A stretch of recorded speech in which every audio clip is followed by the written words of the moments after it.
mas não é de hoje, né? É um esforço assim que o próprio Gustavo é testemunha, né? Remete a décadas atrás.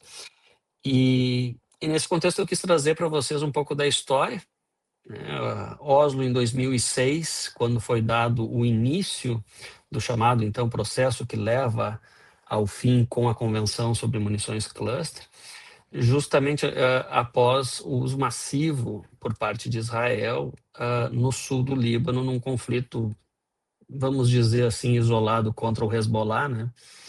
Acho que tem muita gente que compartilha comigo né, a dúvida se é um conflito tão isolado assim contra somente o Hezbollah, especialmente quando a gente vê Israel no cessar-fogo anunciado utilizar milhões de munições cluster no sul do Líbano, munições que eles tinham perfeita noção sobre o seu uso, né?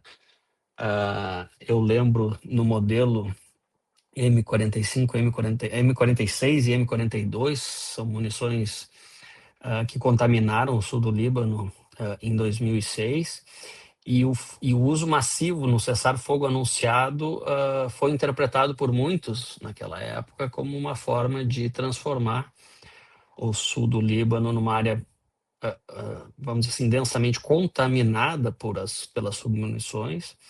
E, obviamente, para quem, né, compartilha dessa visão, a intenção era retardar qualquer desenvolvimento naquela região que era muito próxima para atacar o Estado israelense. E aquilo causou uma indignação tão grande que, se eu não me engano, em novembro de 2006, o Gustavo, inclusive, foi, se bem recordo, o professor Gustavo Vieira foi a Oslo, quando foi dado o início, né, uma primeira reunião sobre, vamos dizer assim, endereçar ou encaminhar alguma tratativa para o problema humanitário causado pelas munições cluster. E esse processo, então, ele foi finalizado em Oslo, se não me falha a memória, em dezembro de 2008. O processo em si, né, nominalmente acredito que é datado de 2007, mas a reunião inicial começou lá no inverno norueguês de 2006, e passou por diversas conferências, e ele foi muito inspirado no processo que também era, né, esse é o processo de Oslo, foi denominado em homenagem também, para não dizer em cópia, ao processo de Ottawa, que levou ao cabo a convenção sobre a proibição de minas terrestres antipessoal. E esse processo o Brasil basicamente ignorou do início ao fim. Ele participou de dois momentos, se puder voltar ali, ele participou de dois momentos. Ele participou em 2007 numa conferência regional na Costa Rica, em São José, e depois ele participou, acho que não deve estar aparecendo ali, mas em Wellington em 2008, que foi né, a única conferência internacional tida, né, como internacional, multilateral internacional, em Wellington, na Nova Zelândia, quando então o Brasil participou né, com uma delegação bastante enxuta, uma pessoa, terceiro secretário, à época, e o Brasil basicamente não fez, né, participou como observador e nada disse, e, né, simplesmente foi lá para observar. Nessa conferência em 2007, o Brasil se pronunciou, né, a da Costa Rica era uma conferência regional, como eu bem disse, e ali foi muito claro, foi muito até duro ouvir, para um país da tradição brasileira, que o Brasil, então, ele tinha razões muito objetivas de negar a legitimidade desse processo e, com isso, negar a sua participação e recusar os seus termos. Obviamente que essa conferência em 2007, na Costa Rica, o Brasil participou depois de muita pressão no Congresso, já havia uma iniciativa parlamentar pedindo a proibição dessas armas, perdão. Então né, era muito insustentável o Brasil simplesmente negar a sua participação nesse cenário e não pelo menos conversar a respeito. Ainda mais tratando-se de um foro regional, onde o Brasil presta muita atenção, carinho e cuidado. Então ele participou lá, foi muito duro, foi basicamente o único país contrário ao movimento, no seu pronunciamento, né? Foi um momento de grande tensão, mas falou aquilo que nos bastidores nós já tínhamos muito contato e um profundo contato com, na época, o coordenador, diretor da divisão de armas do Itamaraty, na época, o embaixador Mourão. E então, né, era algo muito difícil para movimentar dentro do governo, considerando que havia uma resistência muito grande das Forças Armadas, assim como do Itamaraty nas suas divisões mais técnicas, embora na época o chanceler era o Amorim, né, que declarou várias vezes que eram armas desumanas e que precisavam ser proibidas. Mas aí estamos, né? 2026, ainda temos, felizmente, um embaixador Celso Amorim entre nós, mas infelizmente temos as bombas cluster. Bom, agora podemos passar. O Brasil, dentro da sua tradição, da sua precious, né? Eu sou um cara que gosta muito de filmes, né? Então, né, o Senhor dos Anéis, o Brasil parece que adora sua cluster, né? O Brasil, vocês já bem sabem, produz. Obviamente usou em treinamento, mas né, nunca utilizou enquanto conflito armado como participante. Ele se reserva, então, ao direito de uso. Ele tem estoques. Há uma lenda, na época, o deputado federal, Dr. Rosinha, atendeu um pedido nosso para fazer um requerimento de informações na Câmara dos Deputados e as informações foram taxadas como sobre a quantidade de estoques, quais estoques, etc. Ele teve acesso como parlamentar, mas elas foram taxadas como secretas, obviamente, e nós não tivemos acesso. Mas eu, pessoalmente, tenho a expectativa de que não seja muito significativo, embora exista e esteja em pontos tidos como estratégicos pelas Forças Armadas. E o mais gritante, perigoso, ou aquilo que causa bastante indignação é o fato do Brasil atuar. Eu sei que Foz do Iguaçu está sendo muito conhecida como passagem para um medicamento chamado Tizerpatida, né, tal do Monjaro, e dizem que a Anvisa está atuando, né, proibindo o Monjaro para proteger a indústria farmacêutica brasileira que detém, né, a patente. Como o Paraguai não aderiu à Convenção sobre Patentes, a produção é liberada e, obviamente, mais barata. E parece que é o caso aqui do Brasil também, enquanto Estado, proteger a sua indústria armamentista. Parece, né, eu sei que aqui a audiência é qualificada, mas quando a gente fala em outros fóruns, parece distante do brasileiro a ideia de que o Brasil produz armas e exporta. E, em certa medida, tem sua responsabilidade enquanto país produtor.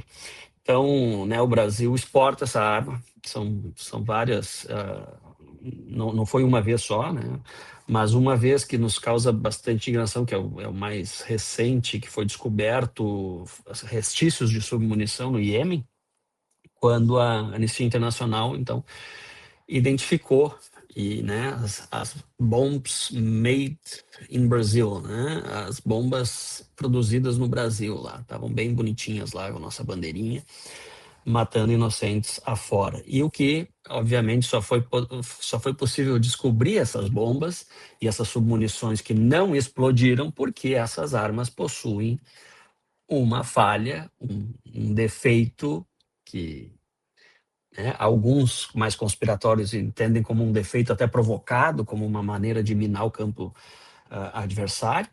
Minar, que eu digo contaminar, né, como se fossem minas terrestres mais perigosas, mas o fato é que as submunições brasileiras também têm as mesmas gritantes taxas de falha. Isso já foi assumido em audiências públicas, então, né, não vamos romantizar as nossas. Pode passar para frente, né?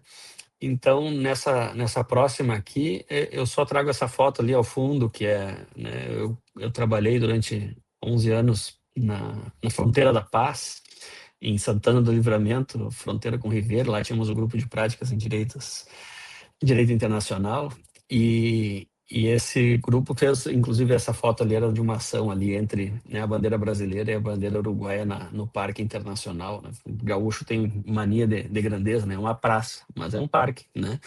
Então, no Parque Internacional, a gente fez essa atividade. E aí eu, né, pedi para para desinteligência artificial criar aí uma capa de jornal, porque justamente o Celso Amorim, lá em 2007, deu várias entrevistas. E, dentre as várias vezes que falou sobre o tema, ele dizia: bomba cluster, né, são desumanas e deveriam ser proibidas, né? Infelizmente, essa realidade não foi possível mudar desde então. Pode passar mais uma agora, né, para ser bastante objetivo aqui. O Brasil, então, em meio a esses paradoxos humanitários, ele, né, a tradição brasileira, ela é muito simples, ela é muito lógica, ela é bastante didática, historicamente, no momento em que ela promove o multilateralismo, ela entende o multilateralismo não só como um espaço igualitário, etc., mas como uma forma mais ampla de convivência. E o Brasil sempre foi um ator fundamental nas práticas de controle de armas, e não só controle, mas também proibição de armas. E vejamos, né, o Brasil aderiu, né, à Convenção sobre Armas Biológicas, Químicas, aderiu, né, foi um dos champions, um dos grandes articuladores da Convenção sobre Proibição de Minas Terrestres Antipessoal. Né, esse é um tema, né, eu recomendo um livro do professor Gustavo Vieira a respeito, assim, é muito bom, muito instrutivo, traz informações que a gente não encontra em outro lugar. E o Brasil também, né, participou do mais recente TEPAN, né, o Tratado de Proibição de Armas Nucleares. Nossa, né, eu que vinha desses temas de mina terrestre, de cluster, de ATT, de Tratado de Comércio de Armas, etc., que às vezes são temas duros, né, temas difíceis de tratar com o governo, com parlamentares. Eu disse assim, bah, agora com o tema com esse novo ânimo na proibição das armas nucleares, agora vai ser mais fácil, pensei eu, né? Meses atrás, agora, esse ano, né, o Congresso rejeitou a ratificação do Tratado de Proibição de Armas Nucleares. Tem algo errado no nosso ar ultimamente. E a questão né, e eu botei a pergunta, né, alguma regulação, né, alguma regulamentação às bombas cluster, o Brasil até hoje se nega a entrar. Obviamente que o Brasil é signatário da Convenção sobre Certas Armas Convencionais, ou, né, a CCW, na sua sigla em inglês. O Brasil é parte, o Brasil atuou de forma bastante incisiva para criar um protocolo adicional que tratasse do impacto humanitário das bombas cluster. Esse protocolo não saiu das intenções. Uma curiosidade, né? O Brasil não levou, durante as negociações dentro da CCW, dentro da CECAC, né, da Convenção sobre Certas Armas Convencionais, para fins do protocolo adicional, o Brasil não levou nenhum ativista de direitos humanos, mas levou o diretor comercial da Avibras, né? Então, eu acho que isso diz muito a respeito da perspectiva que o Brasil defendia na Convenção sobre Certas Armas Convencionais, em levar o ponto de vista técnico, comercial, econômico de uma produtora dessas armas. E isso, obviamente, me deixou perplexo, porque não deveria, ao meu ver, enquanto, né, professor de direito público, ter uma visão tão única, formando a posição brasileira sobre uma arma tão, parafraseando Celso Amorim, desumana. Então, o Brasil participou, o diretor comercial da Vibras fazia parte da delegação, então ele estava de pronto e fácil acesso para tirar qualquer dúvida, vamos dizer assim, né, sobre o que a Vibras poderia produzir ou não, se aquilo estava ou não, né? Poderia ser um questionamento, né? Se aquilo que a Vibras estava produzindo ou tinha capacidade de produzir poderia né, impactar o seu negócio, ou se aquela restrição a Vibras conseguiria ultrapassar, enfim, né? E o Brasil acabou dando com os burros na água, usando um vocabulário mais peculiar aí, porque esse protocolo não levou a cabo. Então, o Brasil, basicamente, ele assume as responsabilidades que estão no escopo geral, né, embora contrárias às convenções de Genebra, que criam as fundações, né, os marcos teóricos jurídicos do direito internacional humanitário, e também dentro da CCW, porque o Brasil né, se responsabiliza, em certa medida, sobre a sua produção. Né? Claro que o protocolo quinto não vai falar tanto a respeito da responsabilidade mais do país utilizador, mas o fato de terem sido encontradas as submunições brasileiras no Iêmen chamou a atenção do Estado brasileiro a ponto né, de se comprometer em auxiliar com ações de desminagem humanitária, de limpeza humanitária daqueles terrenos que foram contaminados por armas produzidas no nosso território, exportadas por um ente privado, né? Vamos dizer assim, né? Porque a Vibras tem uma categoria jurídica bastante peculiar, mas o fato é que o contribuinte brasileiro é chamado a contribuir, né, como bom contribuinte, sendo bem redundante, né, para contribuir para a limpeza de uma coisa produzida por um ente privado, autorizada a sua exportação por parte tanto do Ministério da Defesa quanto do Itamaraty. Né. Curiosamente, né, falando com alguns interlocutores do Itamaraty, eles falam que hoje a exportação de munição cluster ela é muito mais difícil, né? É bastante mais restritiva justamente pela atenção que todos dão a ela nos últimos anos.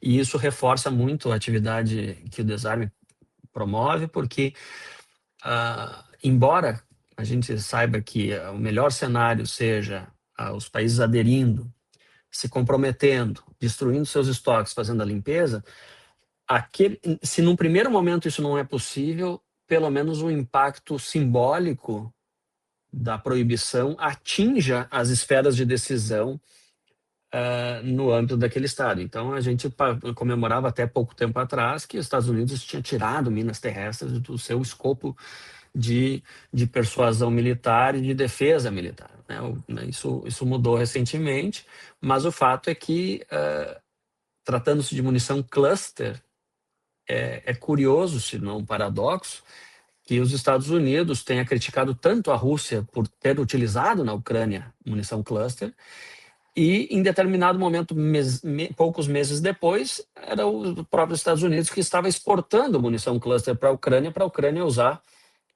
teoricamente contra a Rússia, né? Por mais que nos causa estranheza eventual uso no próprio território, que né, é mais, enfim, mais inaceitável, para dizer assim. Então, passando para o próximo slide, os amigos aí, essa aí foi uma audiência pública. Na época nós conseguimos sensibilizar para a criação então dessa audiência pública lá no Congresso. E vejam só, né? Olha, né? Eu não tenho procuração para defender a empresa, né? Mas eventualmente há quem tenha, né? E aí você vê que, por exemplo, né? Não digo que ele tenha procuração, mas o fato é que as peculiaridades né, do sistema Astros, né? Um slide que foi apresentado lá pelo representante do Ministério da Defesa, do Exército Brasileiro, onde ele diz que havia então um mecanismo de estabilização de trajetória com 4 vezes mais precisão, como se as bombas cluster brasileiras, submunições, elas tivessem, né, uma precisão enorme. Isso certamente em cenário hipotético ideal, né? Mecanismo de iniciação acionado por impacto em diferentes ângulos, né? Ou seja, qualquer movimento nessa submunição que pudesse simular um impacto poderia acionar essa detonação. Espoletas armadas durante a trajetória, redundância mecânica na detonação, né? Por quê? Porque justamente um dos critérios para proibir as munições cluster é que elas teriam que ter não só um mecanismo, né, de mecânico, mas outros mecanismos de detonação, porque os mecanismos mecânicos eles falham, né? O fato de ter remanescente explosivo de munição cluster em decorrência de que ela não funciona, o mecanismo de detonação não funciona. Então, essa redundância mecânica ela vai sofrer dos mesmos problemas. Né? É um mecanismo de autodestruição e etc., e dimensões maiores. Por quê? Porque né, cada munição, né, da 17 centímetros poderia ter mais, ou, né, não sei se ele estava falando ali da submunição ou da munição em si, né, nem ele sabia ao certo, depois conversando, esclarecer isso precisamente, porque a submunição é uma coisa, a munição que carrega essa submunição é outra, então é bem curioso, né? Mas acho que, resumindo, a posição brasileira ela tende a defender justamente os pontos de vista trazidos pela indústria bélica, né? E são três a Ares Aeroespacial, a Targa de Engenharia, que é uma sociedade anônima, a Vibraz também, né? A Vibraz é tida como uma das potências de produção de armamento aqui na nossa região, e que certamente hoje essa posição brasileira de defender a arma, ela acaba inibindo, né? Nós temos a Venezuela e a Argentina que também não fazem parte aqui no nosso canto do globo, o que é uma lástima também, mas o fato é que o Brasil, no momento em que puxa negativamente para si essa imagem de país que quer proteger uma bomba tão desumana, ele acaba alertando países, vamos dizer assim, de uma relação estratégica que o Brasil tem, né? Como no caso da Argentina, nem vou entrar no mérito da Venezuela, mas principalmente a Argentina. Então, querendo ou não, o Brasil, no momento em que não reconhece a legitimidade do processo de Oslo, porque ele disse que era um grupo de países que eram desarmados e que iriam se desarmar, né? Ou seja, um grupo de fumantes dizendo que não iria fumar, o que é completamente ilógico, irracional. Esse argumento se esvazia rapidamente, não só pelo histórico brasileiro de apoiar iniciativas como essa, né? mas principalmente por ignorar o impacto humanitário e continuar produzindo e exportando. Quando o Brasil diz que esse processo ele criou uma discriminação para países que não são tecnológicos, né, ele também ignora o fato né, ele só está pensando na produção dessa arma no momento em que essa arma, como né, no Iêmen a gente pôde ver, não funciona, causa um impacto humanitário e que, obviamente, viola, e já escrevemos a respeito, viola diferentes acordos internacionais ao que o Brasil faz parte. De forma bastante objetiva, eu me desculpo antecipadamente, porque 10h40 é o meu tempo limite aqui para estar com vocês por outros assuntos aqui familiares, mas era isso que eu tinha para contribuir. Pode passar para o último aí, que é o meu muito obrigado, né? Em breve eu vou estar colocando a minha bandeira, mas é para a Copa, tá? Eu sou um grande patriota, mas não me confundo, tá? Então, a minha ideia era passar para vocês justamente a posição brasileira, que muito me envergonha. Eu uso todas as oportunidades que tenho, inclusive com né, palestras com diplomatas brasileiros que eu sei que atuam em temas multilaterais e sempre menciono e as bombas cluster, né? Porque é muito bonito o Brasil mostrar todo o seu histórico de país promotor da paz, dos direitos humanos, da convivência. E, curiosamente, inclusive numa palestra, teve um diplomata uma vez, né, um amigo, né, hoje embaixador do Brasil numa nação lá na Ásia, ele, inclusive, estava elogiando que a sociedade civil tinha se engajado a ponto de mudar as relações internacionais lá no processo de Ottawa, no processo de Oslo, inclusive citou a Cluster Munition Coalition, e eu, ao lado, fiquei me perguntando, né, mas, né, que show da Xuxa é esse, né? E ao fim e ao cabo eu questionei, né? Eu disse, olha, né, eu queria convidar o nosso colega aqui para que faça a maior quantidade de esforço possível para que o Brasil venha mudar sua posição sobre esse tema que tanto nos envergonha. E no mais era isso.